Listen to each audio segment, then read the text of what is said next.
You are listening to Irish Illustrated Insider from Fort Lauderdale, Florida. I'm Tim Priester with Tim O'Malley from Irish Illustrated. John Bryce is here from Football Scoop and Pete Sampson from The Athletic. We are all gathered in the La Meridian Hotel, which is the media hotel for the 91st annual Orange Bowl. Notre Dame Penn State teed up tomorrow, January 9th, 7:30 kickoff time. Notre Dame a 1.5 point favorite over Penn State. I think it's a very equally matched game, and something that James Franklin said, I think, is rings true, and that is the two teams are very similar in terms of emphasis on running the football, and then statistically, the turnover margin is Notre Dame is quite a bit better there, but Penn State is among the best. Guys, we had a press conference with Marcus Freeman and James Franklin earlier today. Anything you guys want to start with there? Otherwise, we'll jump into talking about the matchups between Notre Dame and Penn State. The only thing in terms of between the lines, I thought it was interesting when Freeman mentioned he finally said the coaching staff was just a little bit behind and they're using these next 24 hours to continue preparation. I don't think the hay is ever truly in the barn for those guys, but maybe a little bit more so with the quick turnaround. I know it's a 7-day turnaround, but the travel and everything after the Sugar Bowl. Found that interesting. I don't think I've heard him say that before, that we'll be using every last minute of these 24 hours to prepare for a football game. Yeah, it struck me as like there was a difference between the 2 days and not that Penn State had and that Notre Dame didn't. It's it, and I agree with O'Malley. It's like I think we all sort of speak Freeman at this point. Like that was a little bit different than usual. From an injury point of view, Marcus Freeman said Jeremiah Love will be good to go. I will believe it when I see it. Um, James Franklin said Abdul Carter's doing everything he possibly can to play. I'm I would be more optimistic in Penn State star player playing in this game than Notre Dame star player playing in this game. That's sort of how I take the last minute readiness of those two players. JB, kudos for creating the comfortable setting that you've created for yourself there in your hotel room. Yeah, I thought that both coaches were fairly vague about their injured stars. Jeremiah Love for Notre Dame, Abdul Carter for Penn State. I think everyone knows at this point Jeremiah Love will do everything he can to play, but whether that's 8 snaps or whatever, it's very clear that if he's able to go, he will be extremely limited. I thought it was very interesting yesterday when Al Golden was asked about whether or not he had heard from the Cincinnati Bengals and if he had any potential interest in that. He said, I can't even get out of the facility. This is the shortest week of the year. Yeah. And I thought that was pretty telling that they're letting you know they're not making any excuses whatsoever. They won't make excuses regardless of how this game unfolds. But they do feel a bit of a time crunch. That to me is what carries over from yesterday to Marcus Freeman today, is that I do think that Notre Dame feels a little pressed for time. I want to go real fast, pretty sure. I'm sorry, because Pete brought this up. Like when he said Georgia started looking at film in advance of Notre Dame because they looked at IU film for a couple minutes and thought, let's start preparing for Notre Dame. I do think Notre Dame's advanced scouting most likely was pretty heavy on Penn State Right.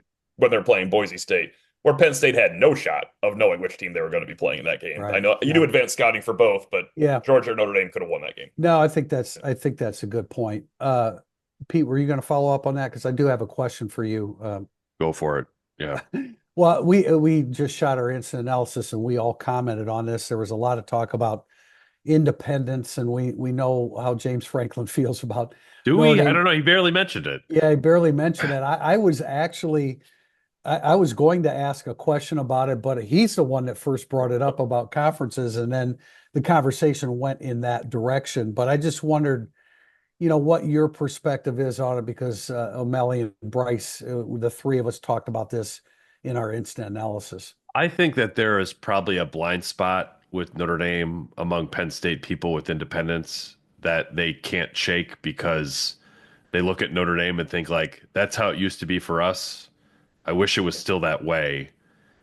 And I don't think they're ever going to be able to move on from that. Similarly to like when you talk to Notre Dame people about joining the Big Ten, they're like, but Fielding Yost was anti-Catholic. There's like, was like 100 years ago. But it's just something in the water at Penn State, like they can't help it, and that's fine. James Franklin was filibustering a little bit about conference schedules and the sort of lack of uniformity in the sport. And I thought Adam Rittenberg asked a good question that he didn't really answer. It's like, by the way, that's like the one of the best parts about college football is like not everybody is the same. That's Yeah, that was a great why we question from love it Adam. because it's not the NFL.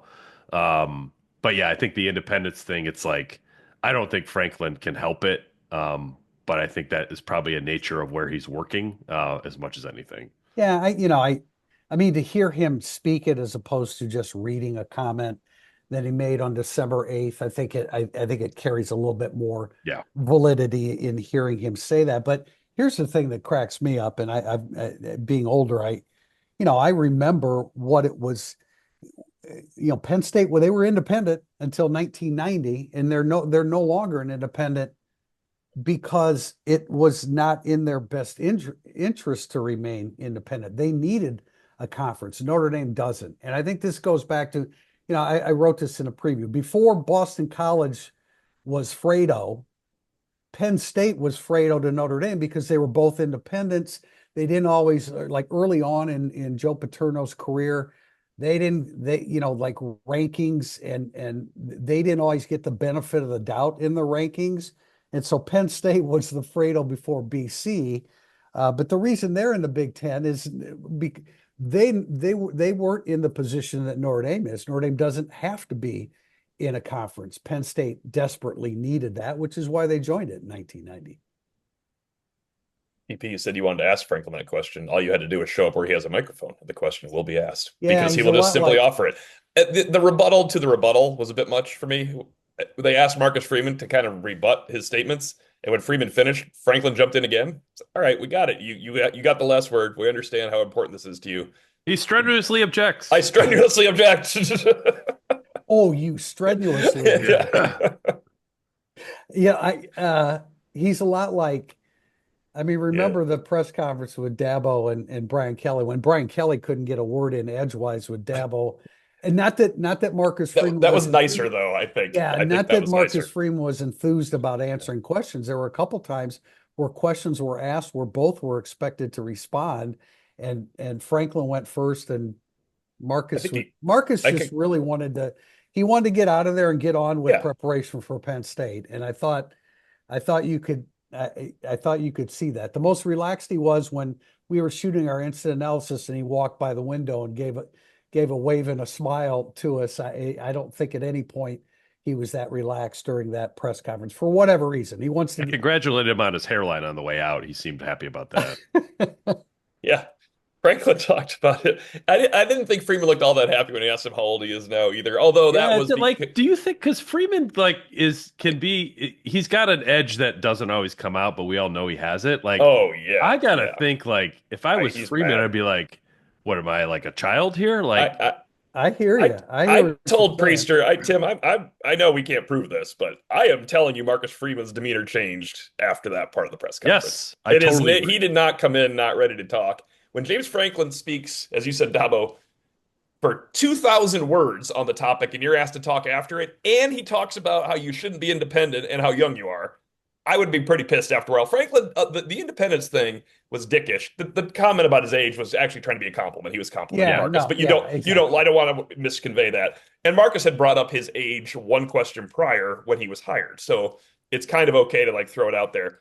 But I think Freeman was totally sick of sitting there listening. Whereas Brian Kelly was probably like, I'm glad Dabo Swinney's talking. Let's sit here all day and not have to answer these questions. It was about as friendly as an exchange as Freeman and Kurt Signetti after the game in Notre Dame Stadium. They were friendly otherwise, Franklin and Freeman, but that was not a moment that was friendly. JB, you didn't quite sense it the way we did. I mean, what was your perspective on it?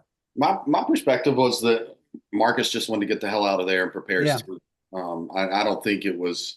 Yeah, he got tired of the talk about independence and all of that. I don't think he enjoyed that, and he made it clear he just wanted to talk about the game and get in and get out. I don't think he wanted to speak about a lot of big picture stuff. I just felt that he very much wanted to focus on the game. In terms of James Franklin saying that Notre Dame needs to be in a conference and all of that, I mean, that took some guts for James Franklin to sit about 18 inches from Marcus Freeman, because Marcus Freeman would whip him. And if this was the squared circle, and to sit there and say Notre Dame should be in a conference, I would like to point out along those lines. Then, if you're seeking this homogeneity, James Franklin doesn't mention the fact that at least each of the past 2 years he's gotten 7 home games, and Notre Dame has gotten 6 home games each of the past 2 years during the regular season. Now Notre Dame makes that choice, but again, with the spoils of independence comes some drawbacks as well. And Notre Dame plays fewer home games than the great majority of other power conference teams. The other thing I would point out is I don't know Penn State's NIL salary component. I don't. I know that at best Notre Dame ranks 3rd of the 4 remaining teams, and probably 4th. I don't know. I know for a fact that Notre Dame in NIL salary ranks behind Texas and Ohio State. Yes, they do. So at best it's 3rd. So we're not hearing any calls for homogeneity there. So the conference stuff drives me nuts. I'll reiterate what I said on instant analysis. I love that Marcus Freeman basically paraphrased his players who say, spit on the ground, spot the ball, and let's go. Okay, so let's dive. Obviously, most of the questions in segment 2, burning up the boards, would be about this game. But let's start this conversation. Notre Dame, a 1.5 point favorite. Like, what's on each of you guys? What's on your mind in terms of how this is all going to unfold in Hard Rock Stadium on Thursday night? Yeah, last week I said, and I guess proved correct, that if Notre Dame had +2 turnovers, Notre Dame would win the game. I don't think it's that the same. I think Notre Dame has to be plus in the turnover margin. If Notre Dame is +1, and then I think Notre Dame has to create, 2 to 4 chunk plays, 2 to 4 plays of 25 or more yards, while kind of bottling up, because Penn State will not consistently move the ball on Notre Dame, but Kotelnicki's pretty good at dialing some stuff up. So that's kind of where I see it just at first glance. I know we'll dive more into it through questions, but when I start thinking about it and getting ready to write my prediction here for O'Malley, that's where I'm at. If I'm Notre Dame, I want to see the Irish +1 in turnover and generating sort of that volume of chunk plays.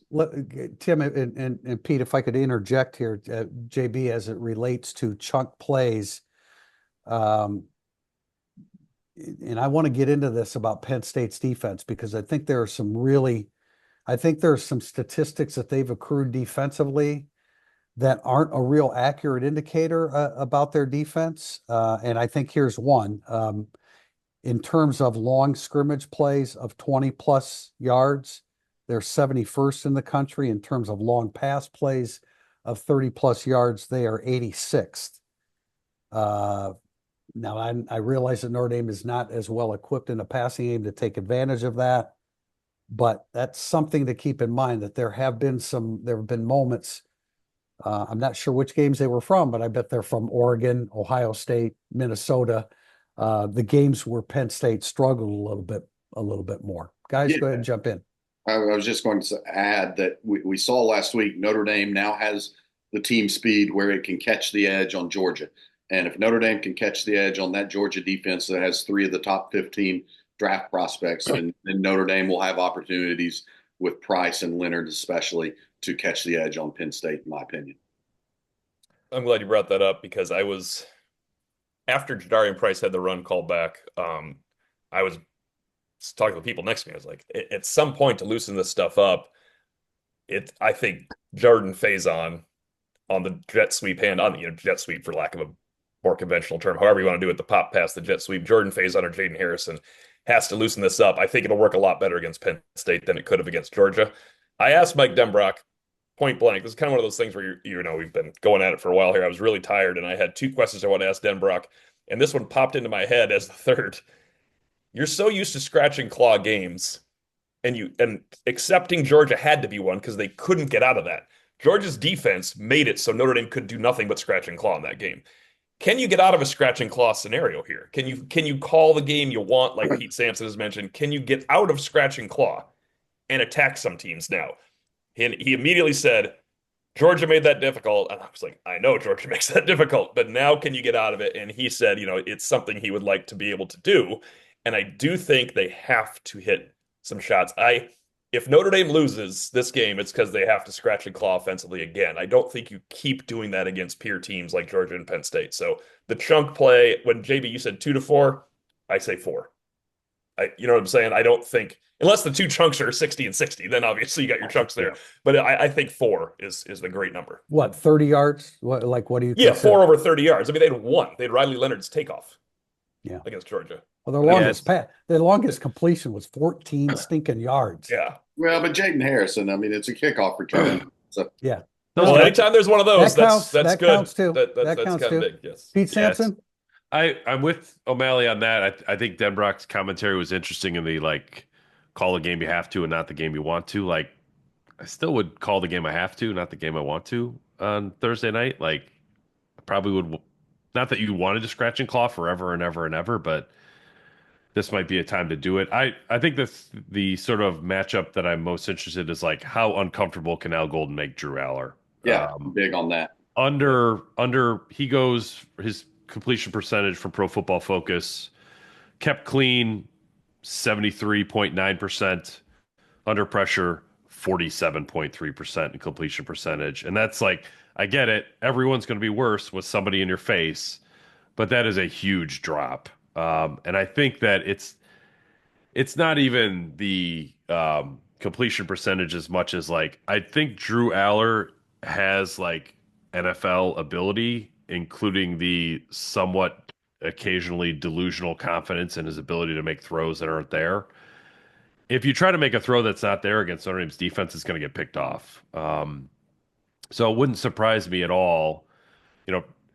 Can we count a Xavier Watts 40-yard interception return as a chunk play? Yeah, I think that we can. And that's how you get Drew Aller uncomfortable and moving into spaces he doesn't want to move into, I think is absolutely critical for Notre Dame, because I think Aller will put the ball up for grabs in a way that could be significant on Thursday night. I'm glad you brought that up, Pete, because I'm feeling the same thing there. And I'm probably going to walk over a question in the second segment, but I'm sure we'll come up with something else to talk about in the process. But it was Douglas Farmer, a former colleague on the Notre Dame beat, who pointed out that all 7 of Eller's interceptions have come in the 1-score games that Penn State played. So that, again, that's a really good indicator as to how he plays against better competition. And I will save this stat for the second segment, and it's in our preview today with regard to Penn State's numbers against the run, and look at the run games that they played against, because there's more than half of their regular season schedule was against bad run teams, and they got gashed by the better teams. And Notre Dame is certainly one of those teams that can gash them in the run, with or without Jeremiah Love, because Jadarian Price is capable of doing that. And I've said it all week, and I will say it again. The more that I watch Penn State on film, that interior defensive line, Joe Rudolph and that those 3 interior linemen are looking at that and saying, "Man, I can't wait to have a shot at these guys."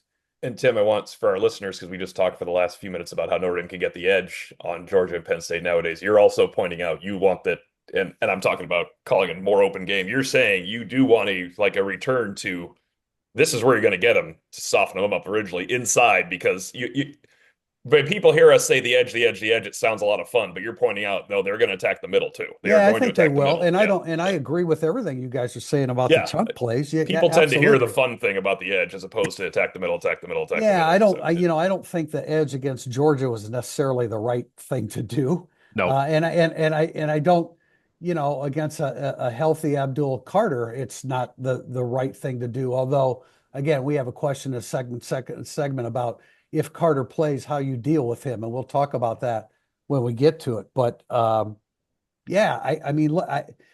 think Durant, I think Durant, number 28, they're into a defensive tackle. When he's good, he's good.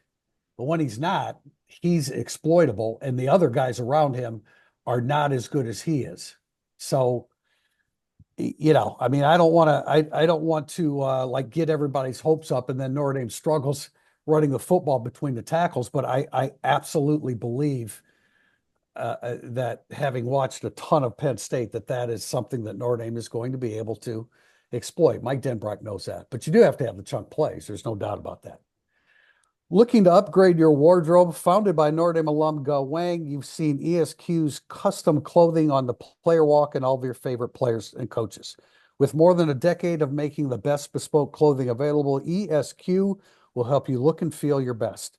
From a perfect fitting suit or sport coat, shirt or bomber jacket, or that perfect tuxedo for wedding season, check out esqclothing.com and book an appointment to upgrade your wardrobe today. Mention Irish Illustrated and get 10% off your entire purchase.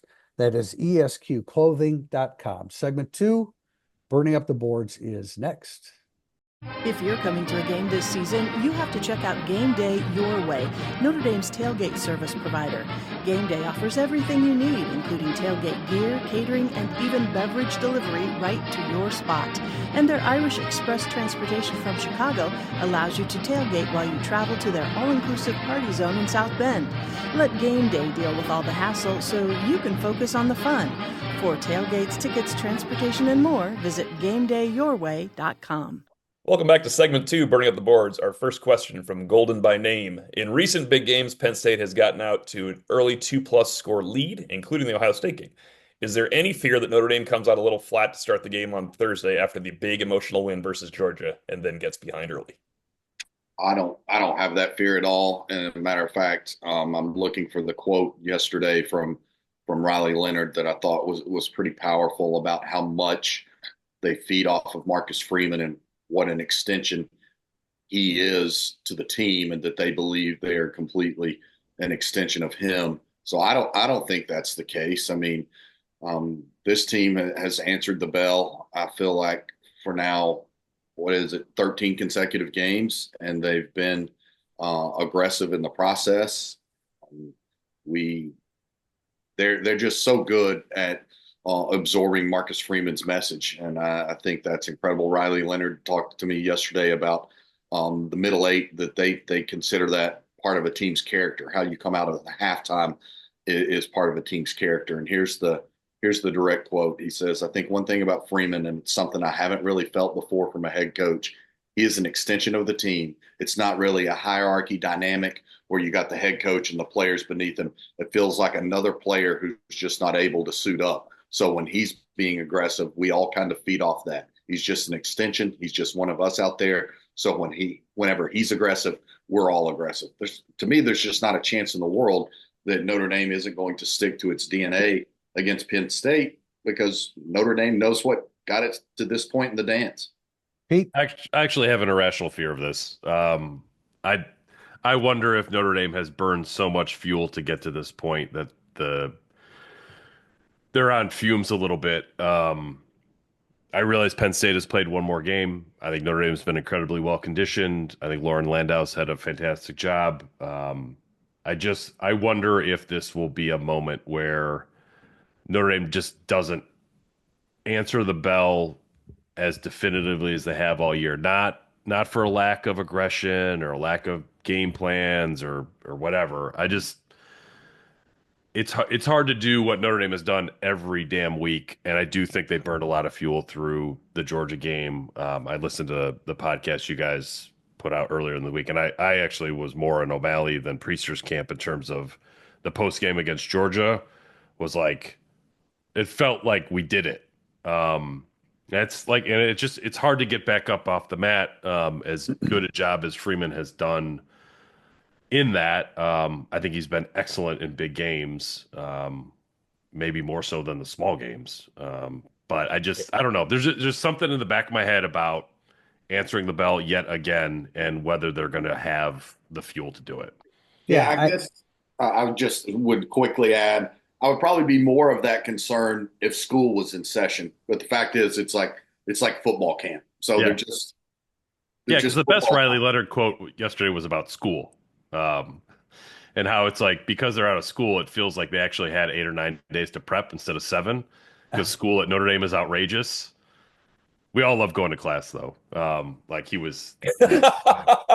He is awesome, man. Okay, I miss Riley. that guy. Okay, we get it. I actually agree with Pete, but I know it's an irrational fear. I have Yeah, an irrational fear it's going I to have no happen. evidence No, for this. I believe that is Penn State's path to winning, is the irrational beginning where Penn State goes up on Notre Dame on the second touchdown theory, 14-3 or something like that. Yes. Yes, that is my irrational fear. The way Notre Dame will lose the game is Penn State's second touchdown extends it a little bit uncomfortably, and that Penn State has their differentiator in Ty Warren and Notre Dame doesn't in Jeremiah Love. Those Well, are my but irrational. That's not an irrational fear. That is a reality. And then the irrational fear of how it losing. They're the two of the five best players in college football, and one's not going to play. Offensive players in college football, and one's not going to play. So I want to throw that in there because we don't even have a Tyler Warren question, which means people don't watch Penn State because he is freaking amazing. yeah, we're gonna create a storyline here with Tyler Warren. But it is irrational. Bryce is right. It's irrational fears on mine and Pete's Well, part. it's not irrational from the standpoint that Penn State jumped out to a 10-0 lead against Ohio State. However, I mean, my answer to this question is Penn State has to worry about a slow start more than Notre Dame because they did it all year. I mean, they were trailing Maryland 7-0, 14 seconds into the game because Singleton fumbled and it was a scoop and score. They trailed early in games all year. Even Oregon, even Oregon. I mean, Oregon, they were down 28-10, 28-10, 20 minutes into the game. USC was up, 20-6 and let it slip away. That has been a common theme for Penn State all year. Not every game, but I mean, all year where they were falling behind early. You go back and look at these games and there was a concern. James Franklin was addressing the fact that they weren't getting off the fast start. So look, can they take a 10-0 lead on Notre Dame like they did against Ohio State? Absolutely. But it was more of an issue for Penn State throughout this season of starting slowly. For those that are Irish Illustrated subscribers, and we encourage everybody to be so, you'll see the preview today. Check it out, how many times they fell behind and then had to play catch up, and they're a good enough team where they were capable of doing it most of the time. We have a question from K. Garrity 8. With the loss of Cooper Flanagan, how do you see Mike Denbrock adjusting to his 12 personnel sets? With the high volume at which Denbrock utilizes this personnel grouping, I'm concerned going into Thursday night. Eli Raridan and Flanagan had really developed that grouping into an effective running threat while also both providing abilities in the pass game. Can Mitchell Evans take on more snaps? Does Davis Sherwood see an increase in snaps to help out?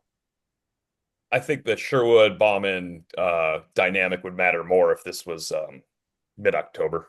But Cooper Flanagan, I think he played 4 snaps in that game. They adjusted to it, and they're going to do it again. It's going to be Eli Raridan and Mitchell Evans playing a lot of snaps in 12 personnel. They'll be totally fine. Flanagan got hurt right away, but I agree that Flanagan and Raridan had made a very nice combination there. Mitchell Evans is going to have a good game in this game. I know I've said that a few times after speaking to Mitchell Evans this week, and on the Tyler Warren concept. Mitchell Evans is going to play a good football game. He played well against Georgia. He had 2 tremendous. Yeah, catches. There's only he and Faison helped in the passing. Bo Collins, I always forget, the most important play in the game. But but he struggled against IU. He's been up and down. Mitchell Evans, he's coming back. Yeah, I think where Flanagan actually really does hurt them is inside the 10-yard line, both 10-yard lines. If they get backed up, Cooper Flanagan is somebody you can rely on to pick up his man all the time. You remember Jeremiah Love's 98-yard touchdown run. It went around Flanagan and Eli Raridan. That's a better combination of blocks than Eli Raridan and Davis Sherwood. So I think that's Flanagan. I think that Denbrock described him as like, what do you say? Like Coop's been my hammer, I think was the quote that he gave yesterday. So it's like, I think between the 10-yard lines, they're good. I don't think it's much of an issue. Maybe in short yardage. Still think Riley Leonard figures out a way to bumble his way to a first down. But I do think in like everything's on the line inside the 10-yard line snaps, like losing Flanagan actually it's a bit of a blow. I think Riley Leonard's the only quarterback in the world that would appreciate your description of him bumbling his way to first downs too. There's not a lot of guys would find that He being still cool. can't explain why he's athletic. Since we're talking tight ends, Tim, let's go ahead and get into Tyler Warren, because he's a sensational football player. Yeah, I mean, he's the first tight end off the board in the draft. Is there any doubt? There's no doubt about that. He is a third-year guy, right? Yeah. Oh no, he is. Yeah, he is. Yeah. Okay. Yeah. No, he is sensational. We had a question on our board about, him and Evans are the same size. What differentiates them? I mean, they're just because they're the same size. I mean, they're different athletes. Warren is a better athlete. When he lowers his pads and gets upfield, he is going to try to punish the guy tackling him. He's just a better, more well-rounded athlete than Mitchell Evans, and Evans is, last year he was in a much better position to Yeah. try to, he's still coming off the ACLs and Achilles. You can play the year after, but you're not the same until the second year. Tyler Warren is a tremendous football player that they get the football to in ways that I never imagined. They'll get him the football, he'll throw it, he'll run it. He's tremendous, and it's going to be.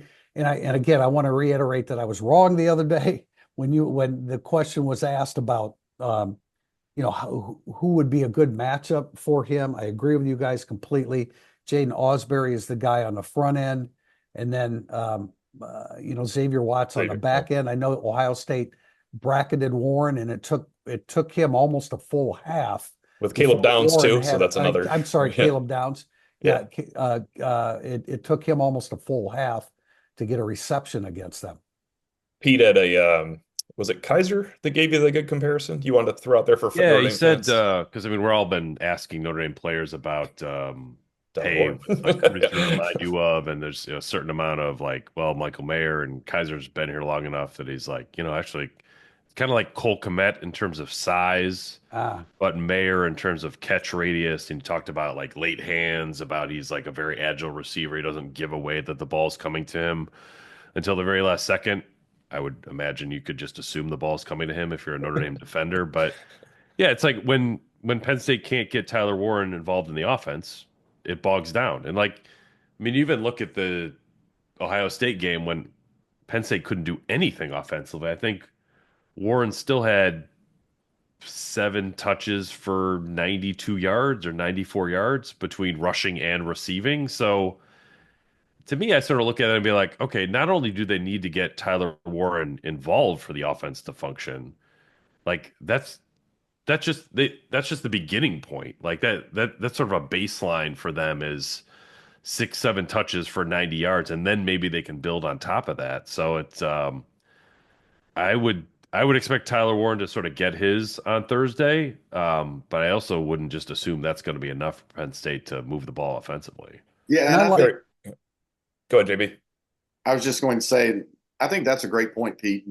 He is going to touch the ball in a variety of ways, and he's going to account for a significant proportion of Penn State's offense. What you can't allow him to do is the backbreaker plays that I was referencing that Koltelnicki can draw up and can scheme up and can do some creative things. And I know that's a concern for the Notre Dame staff. The quote I think I was given was, we've got to watch against the BS chunk plays. So not the crap that just happens over the course of a game, but where Koltelnicki schemes something up and tricks Notre Dame. I think that's a concern there. In terms of the Warren versus Mitchell Evans comparison, I think it's also important to note that Warren has been able to stay really, really healthy, and Mitch has not. And so as hard as Mitch has fought back and played well, and he will be an NFL player, he's had multiple injuries to come back from that I don't believe that Warren has had to come back from. I think it's important to point out, so for Notre Dame fans wondering about where he lines up, I actually took a look on Pro Football Focus. This won't mean much to you until I get to the 4th and 5th. So 395 inline snaps, that means he's on the line. Okay, that's a lot of snaps on the line. 270 in the slot, so you realize he can be detached. 66 out wide, so now you're looking at some Tyler Eifert stuff back in 2012, or he's your W. 36 at quarterback. and 66 where he's in the backfield as a non-quarterback. They'll do Like, the Mitchell. he's They'll do the everywhere. Mitchell-palooza with him. Yeah. And fans are Yeah. always calling for that. Warren is perfectly made for that. His pad level is he's 6'6", and his pad level is exceptional. Golden loves Tyler Warren. Pete and I were there when I asked him specifically about Tyler Warren, and he just sat back and there's not an attribute he didn't use, but he started out with saying, if you think he's just a move tight end, you are absolutely incorrect. He's like, this guy is a monster up front. Tyler Warren is a rich man's Al Golden in Penn State tight end history. Fans will love this. A lot of questions to Al Golden about his touchdown scored against Notre Dame, of course. Like, that was Penn State reporters were not talking about Al Golden. Golden had a great day yesterday. He had a lot of fun. Somebody came up and said, Kaiser and Watts just said they saw your touchdown. And he goes, oh, they did? Did they say I'd run their asses over too? And then Golden quickly goes, I would not. But it was a really good moment between like a Penn State, right? And the Penn State writer was like, no, they didn't say that. Wow, Over there and ask. Golden's really loosened up this year. It's been really fun talking to him. Last thing, and we're bogging down here on two questions, but I do want to say, as far as like giving extra attention to Tyler Warren, I think Notre Dame's going to feel pretty good about their matchups against your favorite name, Tim Harrison Wallace III. Omari I would Evans. too if I was guarding that guy. Yeah. I mean, he's good. He's good. I know he is. But I think that there's a good matchup there. Omari Evans is going to, Kolonicki is going to try to go deep on whether it's, Christian Gray. I think would probably be the matchup they'll look for. But I still think Notre Dame should feel pretty good about those matchups at cornerback. All right, moving on. Jack Mack 99. O'Malley said in the Sunday podcast that UGA's secondary was all over Notre Dame's receivers. How does this Penn State secondary compare to UGA's? In the front seven of Penn State, if the front seven of Penn State can bottle up Notre Dame's run game, will Leonard be able to hit some throws downfield, assuming Notre Dame's receivers can create separation? I actually meant the front seven was all over Notre Dame's receivers and tight ends, because there were times when you're seeing drag routes and you're just like, it's a red jersey. I did not know Riley Leonard was throwing to a Notre Dame receiver. He was covered so well underneath that red jersey. I don't think Penn State has that. Georgia realized into that game at some point, like, coach, we got them. We can cover them. Let's change this. We can change anything up to stop Riley Leonard. I don't think Penn State has that back seven talent. They have back seven soundness, of course, but that's a very good back seven. Their linebackers are not like Georgia's linebackers. People that discount Georgia's defense because Notre Dame beat them, they didn't lose because of Georgia's defense. Georgia's defense didn't lose that game. Yeah, I agree. If Penn State had Georgia's defense, I would definitely be picking Penn State. Right, I would too. Because I don't. Notre Dame couldn't move the ball on Georgia. That said, if Notre Dame had Ohio State's offense, I'd be picking Notre Dame to win this game, and everybody else too. So there's plenty of those. Let's fire that out there. If they were only in all conferences, it would be just like that. Yeah. Yes, they just all played in conferences, and we'd have everything would be solved. Everyone should play in a conference championship game, or no one should play in a conference championship game. Okay, Other nobody than Ohio plays State, one. Who didn't play in a conference championship game, and they're still playing. Well, Franklin's right. Nobody should play in one. Well, I digress. Tim, that's the answer. Is yes, you got to pay off the conferences. This is something Jack Swarbrick said. Oh, they'll eliminate the conference championship games if you compensate them for not playing it. Right. You need to draw that money out of the CFP money. That's what ultimately will happen and should happen. Do you guys think any of these receivers can create separation against Penn State in this game? That's the actual question. Much better than they could against Georgia. Absolutely. Yeah. Now, yes, I'll leave it at that. Yeah, I think so for sure. Especially you've already referenced Sam O'Malley, but Jordan Faison, I think he can. His speed is a differentiator. I know when talking with Cole Kublik about Faison last week in New Orleans, he was really impressed. Again, I thought it was very interesting for Mike Denbrock saying yesterday that he's been around Notre Dame a long time and there've been some really good backfields, but he said this is a backfield where our guys could go be number one starters in the SEC, the Big 10, the Big 12, anywhere in America. Here's a question deviating a little bit that I've wanted to ask you guys as we've addressed injuries to Jeremiah Love and Abdul Carter. Let's say that both are muted or can't go. So is Notre Dame without Love? Who gets the edge? Which team has the edge? If it's Notre Dame without Love versus Penn State without Carter? It's a good question, and I do like Amin Vanover, who is the backup to Carter. He's been effective this year. I don't know if I want to say it's a wash or not. I like Price and Williams going and running between the tackles. So, I mean, I guess it's Carter. I mean, Carter and Love are premier college football players this year. They're top 10 players in all of college football this year. So that's a great question, JB.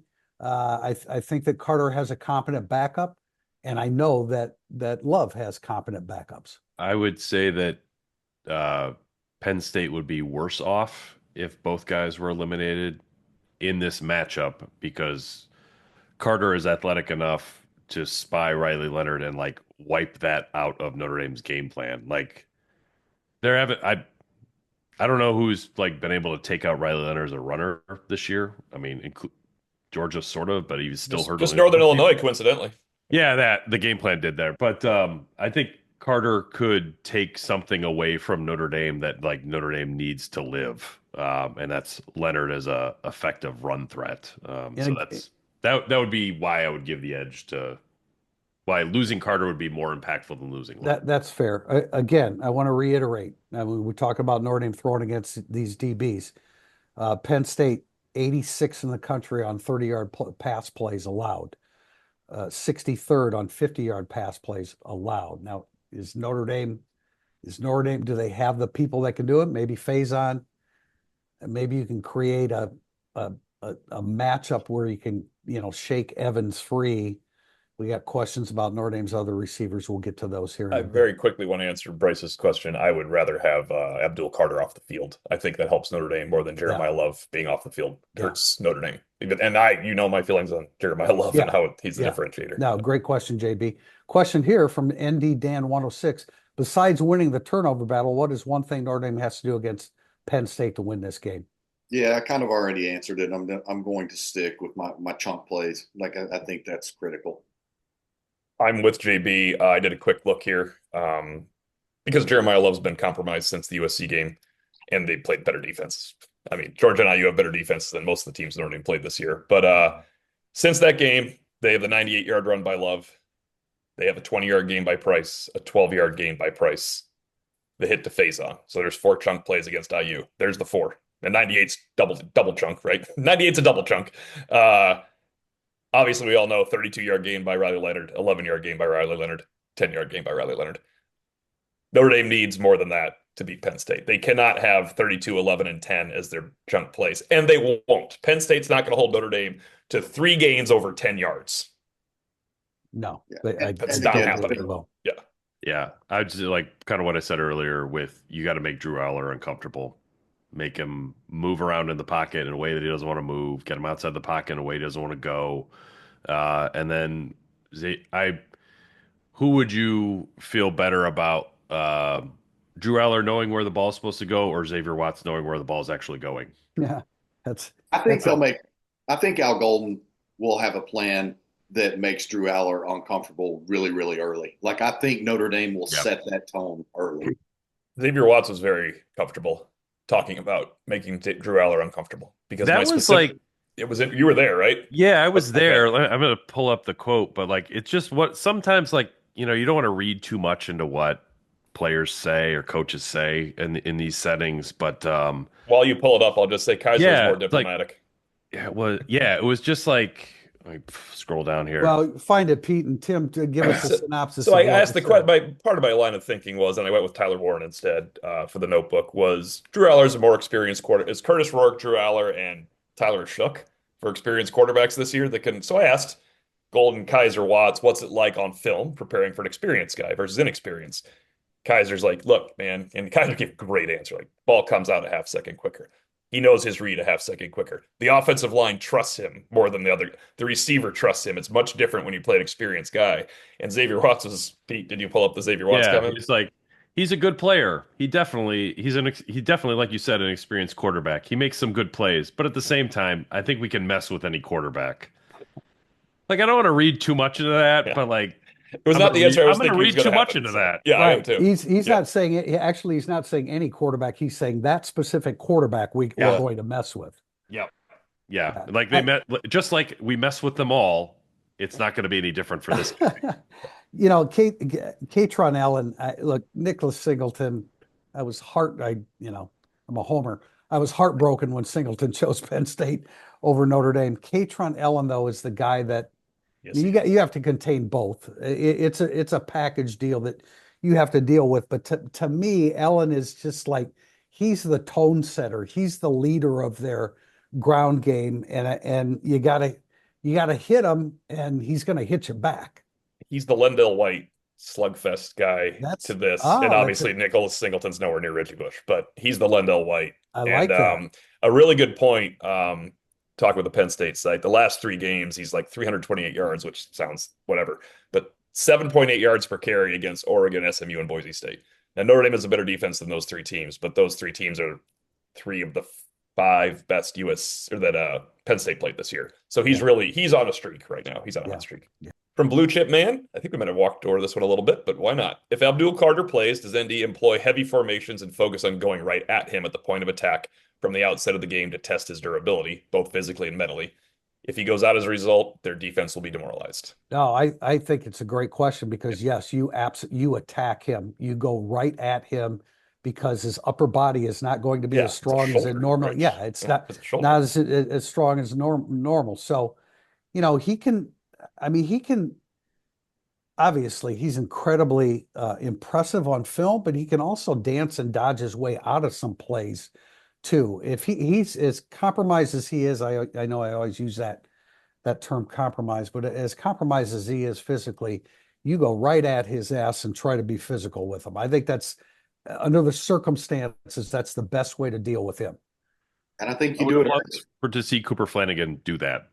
Yeah, yeah, But that's unfortunate, but but as motivated as Mitch Evans is, as you've alluded to, O'Malley, the Yeah. fact that he's got a little bit to him this week, and I think Mike Denbrock even talked about like the guys that if you got a guy that feels like he's a pretty good tight end on your team, and the other team's tight ends getting all the juice, then that's gives your guys a little I, extra spark. I I think would that's have a great point. I would have no qualms running something designed early at Abdul Carter and having Mitch Evans be a key part of that. I think that's a great point, JB. Mitchell Evans is one of the most motivated guys running out of that tunnel for Notre Dame this week.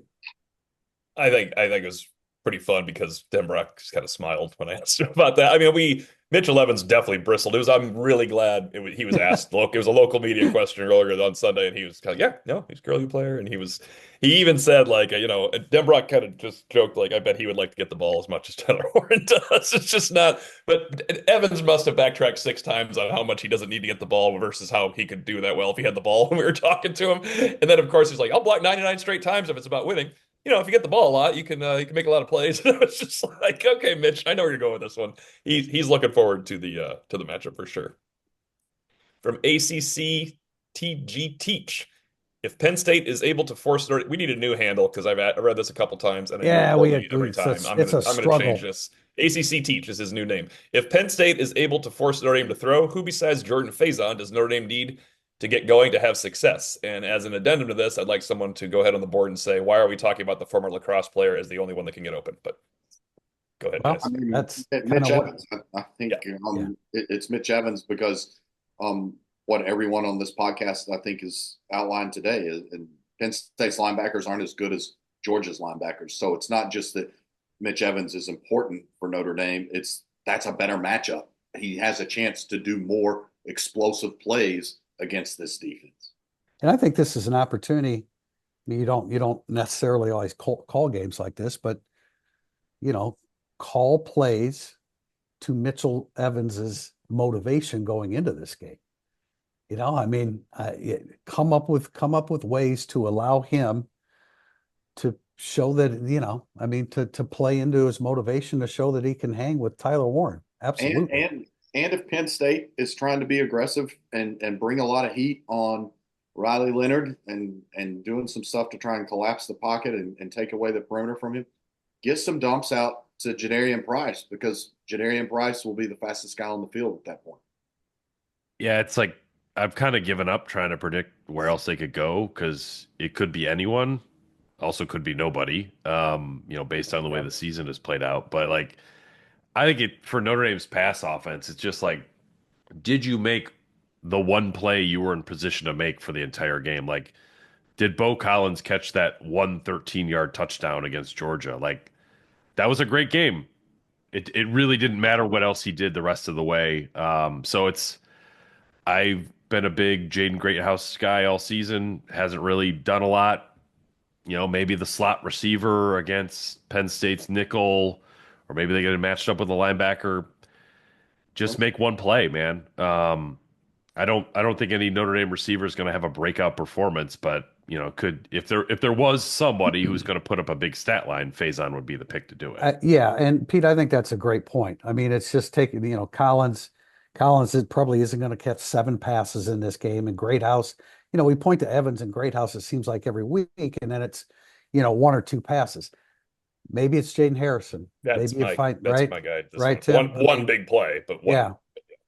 Yeah. I don't think anyone's catching, other than Faison and Evans, no one's catching more than 4 passes on this team in this game. Yeah. When's the last time we called Chris Mitchell's name or talked about him? To the Faison point, he's a South Florida native. So when you talk about motivations, it was clear yesterday in being around Jordan Faison that this is a special opportunity for him. Yeah. To be fair, go ahead, Pete. I was going to say, Chris Mitchell's brother's on Penn State, which is like kind of this fun sidebar that we haven't done anything on. Oh, there's that. Wow, some more motivation. The sidebar thing, but yeah, it's Chris Mitchell didn't do anything against Georgia. That's fine. Could he have 2 catches for 41 yards and one of them is a 35-yard chunk game? Like, awesome game. And then what we've learned from RJ Oben last week, awesome season. Like, you just got to make one play in these spots, and you've had an awesome season. Yes, a Jaden Harrison play, again, in this game would be great. A Bo Collins leaping catch would be great. But no one's going off other than Faison or Evans. Because let me tell you something. I'll give you a key to a Notre Dame victory. A receiver gets 100 yards for the first time since Rico Flores against Wake Forest. And before that, against Oklahoma State in the Fiesta Bowl, and they lost that game. But I mean, Faison against Oregon State. That's the one that it's lost to history already. It is lost to history. It's they don't have a receiver to go off other than Evans and Faison, but boy, Chris Mitchell can make a play. Jaden Harrison can make a play. It's time for all those guys to make one play in this game. Look, Riley Leonard is the king of distributing the football. So, the answer to the question is a little bit of all of these guys, right? Yeah. Question from Jim Booney, CRS. Where's the strength and weaknesses on the Penn State offensive line? Georgia left tackle Monroe Freeling was an obviously exploited weakness of Georgia. Where and who does Golden seek an advantage on individual matchups on the offensive line? I'm throwing this to you guys first, and I'm prepared to talk about this. Go ahead, guys. I know where Priester's going on this one because Priester is very much in favor of the quality play from the tackles at Penn State and that they can attack the interior. Yeah, I cede my time to Senator Priester. Yeah, well, Georgia's offensive line was terrible. This is a good offensive line. I don't really have one that I would pick against. Sel Wormley, I believe, was the only returning starter, 327 pounds. I think he's pretty good at right guard. I like their tackles. I love Nolan Rucci coming out of high school, and hope he would choose Notre Dame 6'8", 308 at right tackle. I think he's an exceptional pass protector.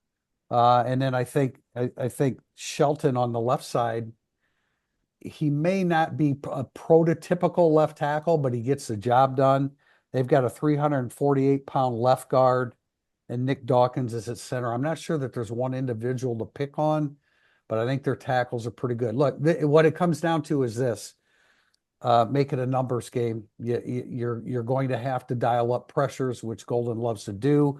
I'm not sure that Notre Dame's front four can get the kind of pressure that they did without pressures from the second level like they did against Georgia. So you're going to have to bring pressures.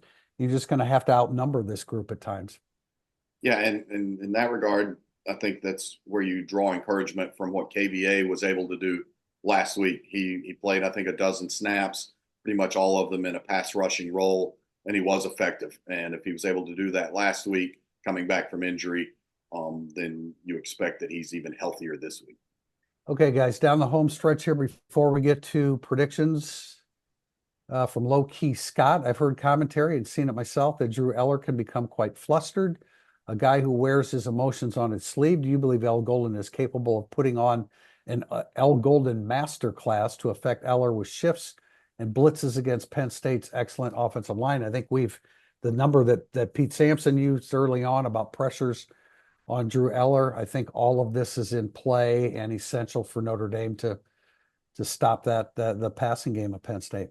You know Yeah, what's interesting about Aller though, it's like when you look at his sort of effectiveness against blitzes and non-blitzes, it's about the same. Completion percentage actually is better when he's blitzed. So that sort of gets to like you have to make him see something that's not there. That's on Al Golden, but sometimes you just got to get pressure with four. And I think Golden talked a little bit about this coming out of Georgia. It's like they were able to affect Gunnar Stockton without sending the house on him. And Penn State's offensive line is better, but Notre Dame needs to, in some instances, just beat and win man on man up front.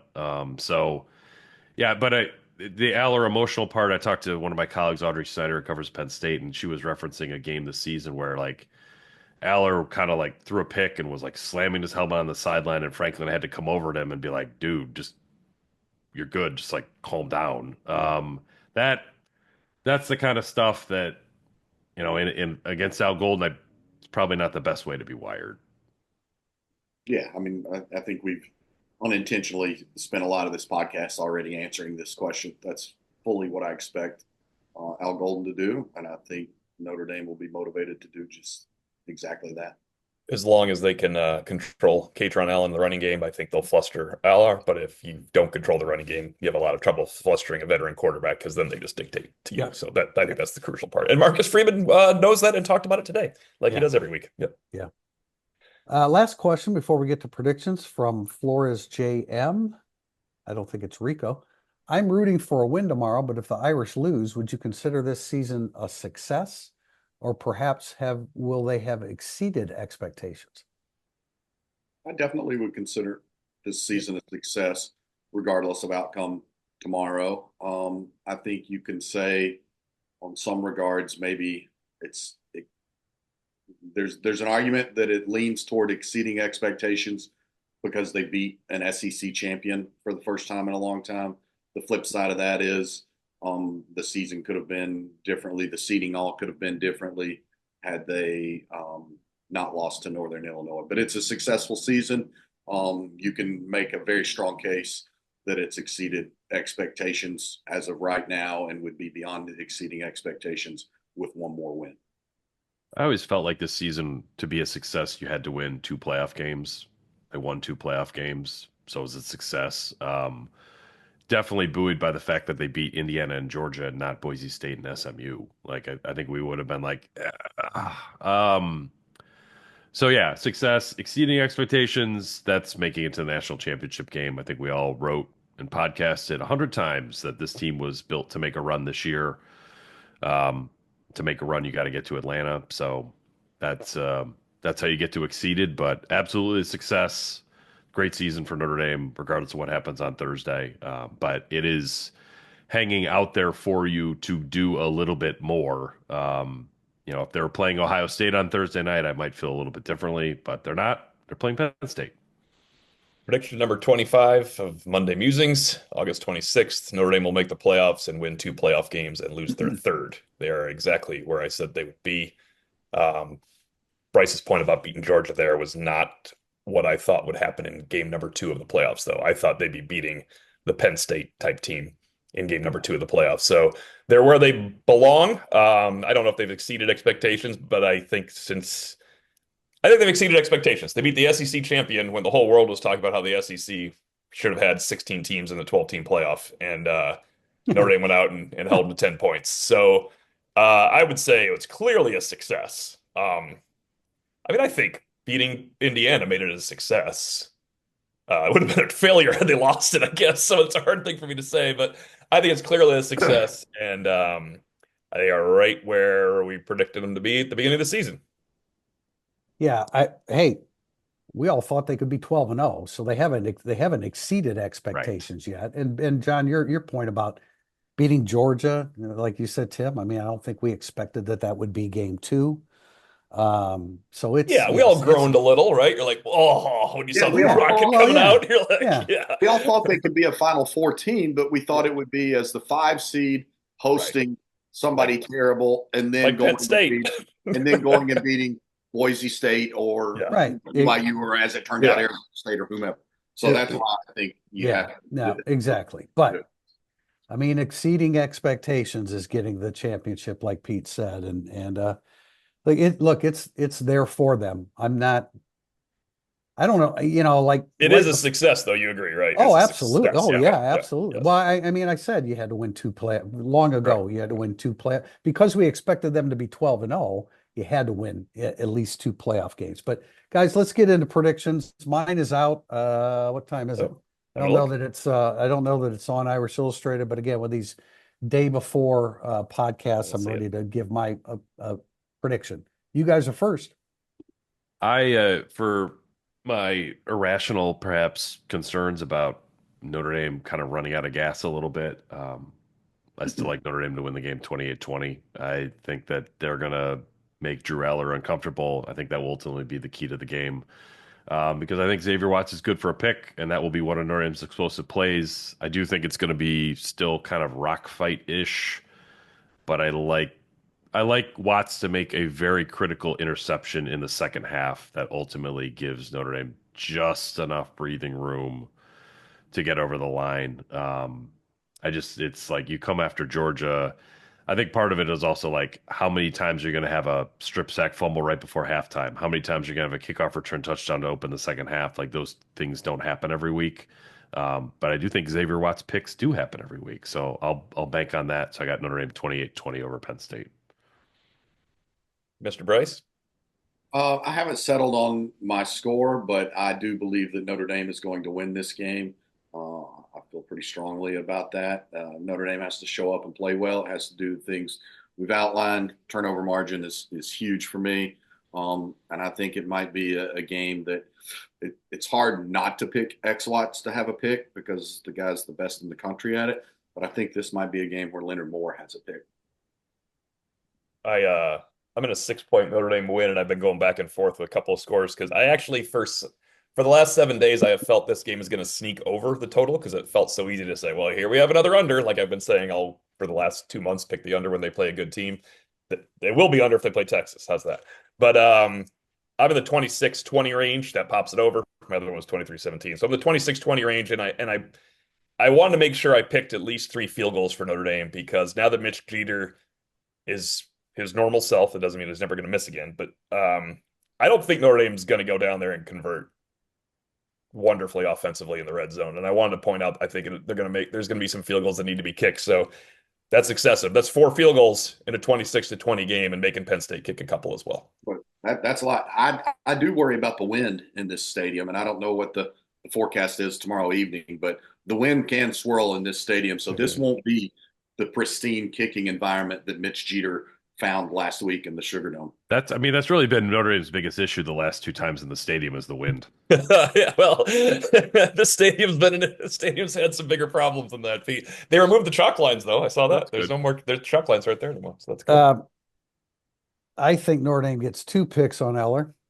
And I think the 2 that have been suggested are good candidates. Watson, Leonard, the 2 best candidates. I think Warren gets his, but look, they get him the football in so many ways. I realize there have been some teams, Ohio State being one, that limited him, but I think it's really difficult to do that. I'm hoping the running back situation, I'm hoping they can keep those 2 guys in check. And I've already commented about Katron Allen. And what I'm really hoping for is that for the second time this year, Pete Sampson picks the score correctly, because I too have Notre Dame in a 28-20 victory over Penn State. 35 years ago, last win on the Orange Bowl, right, for Notre Dame in the stadium. Yes. The living a lie Colorado Buffaloes, which would have gotten Lou Holtz crucified had he said that these days on tape. But yeah. a big segment of that chapter in the book, no doubt about it. Guys, this is great. We've kicked it around for long enough, but I think we're all confident that Notre Dame has a great chance of winning this game and going on to Atlanta, and that's where I want to be. I maintain 12 Pete's days from irrational today. fears, though. The gut, I'm going with analytics and logic, and that I think Notre Dame's better because my gut has the weird irrationalness going on too. I don't like the irrational fears. I think it's the place they have to go play. I'm glad Pete brought that up. It goes very poorly in this building. Yeah, It's it just something I does. want to say. This really goes poorly. There's the Rocket return. There's Miami beating the 23-game winning streak. There's the two miserable ones in the last 12 years. It goes poorly in the building.